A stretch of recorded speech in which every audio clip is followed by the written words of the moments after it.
ఏం మాట్లాడలేదా నిన్నటి వీడియో తర్వాత వైఎస్ఆర్ కాంగ్రెస్ పార్టీ నుంచి ఏం ఆఫర్ రాలేదా మీకు? మాతో మాతో లేదు కలిసి లేదు. పనిచేద్దామనో లేకపోతే ఏంటి ఇలా అయిందనో? నరసింహరావు గారు ఇప్పుడు హ్మ్. రాజకీయం మనం చేసేది చారిటీ కాదు. హ్మ్. I'm being, నేను I'm not running a charity institution, I'm running a political party. హ్మ్.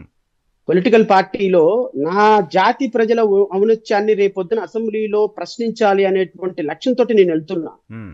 నేను వ్యక్తిగతంగా లాభం పొందాలి అంటే అసలు ఇంత కష్టం అవసరం లేదు నరసింహరావు గారు. మీరు నన్ను ఇంటర్వ్యూ చేయాల్సిన అవసరమే లేదు. అవును. అవును. మీకు అవును. హ్మ్. ఈ వాల్యుబుల్ టైం ఇంకొక మేధావికో ఇంకొక ప- ప- పోరాటం చేసే వ్యక్తికో ఇస్తారు. హ్మ్.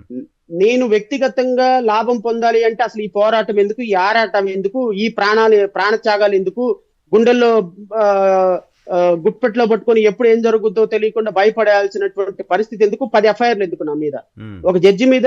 నేను ఈ రోజు వరకు నరసింహరావు గారు మీ నమ్మరు, సార్. ఇద్దరు వ్యక్తులు అన్నదమ్ములు వచ్చి సార్. ఇద్దరు కొట్టుకొని నా దగ్గరకు వచ్చి, సార్ మా ఆస్తి పంచండి అన్నా కూడా నేను పంచను బాబు, నాకు వద్దునైనా హ్మ్. ఇలాంటి సెటిల్మెంట్లు నా దగ్గర పెట్టద్దు, మీరు కోర్టుకి వెళ్ళండి, నేను ఏదైనా కోర్టుకి వెళ్ళైతే తీసుకురాగలుగుతాను కానీ మీ హ్మ్. సెటిల్మెంట్ లోకి నేను ఇంటెలిజ్ అవ్వను అని చెప్తాను. హ్మ్. అంత భయం నాకు. ఎందుకు అంటే హ్మ్. ఎవడు ఏం కేసులు పెడతాడో మనకి ఎందుకు, మనం సెన్సిటివ్ పొజిషన్ లో ఉన్నప్పుడు ఒక హ్మ్. న్యాయమూర్తిగా ఉన్న మనమే తప్పు చేయకూడదు, హ్మ్. మనం తప్పుడు మార్గాల్లో వెళ్ళకూడదు అనేటువంటి నేను హ్మ్. ఇలాంటి రాజకీయ పార్టీలు ఇచ్చేటువంటి డబ్బుల కోసం ఆశపడి ఒక పార్టీకి కొమ్ము కాయటం వల్ల ఏమవుతుందంటే హ్మ్. లాంగ్ రన్ లో 30-40 సంవత్సరాల చరిత్ర వరకు ఈ కమ్యూనిటీ మీద ఒక బ్లాక్ స్పాట్ పడిపోతుంది. ఎగ్జాక్ట్‌లీ. ఎగ్జాక్ట్‌లీ. ఆ!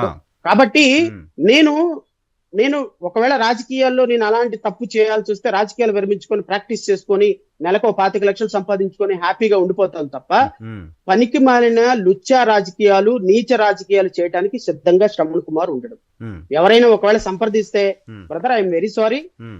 నేను వచ్చింది ప్రజల కోసం ఈ 4 నెలల పాటు, డిసెంబర్, జనవరి, ఫిబ్రవరి, మార్చి, హ్మ్. నరసింహరావు గారు హ్మ్. 4 నెలలు, హ్మ్.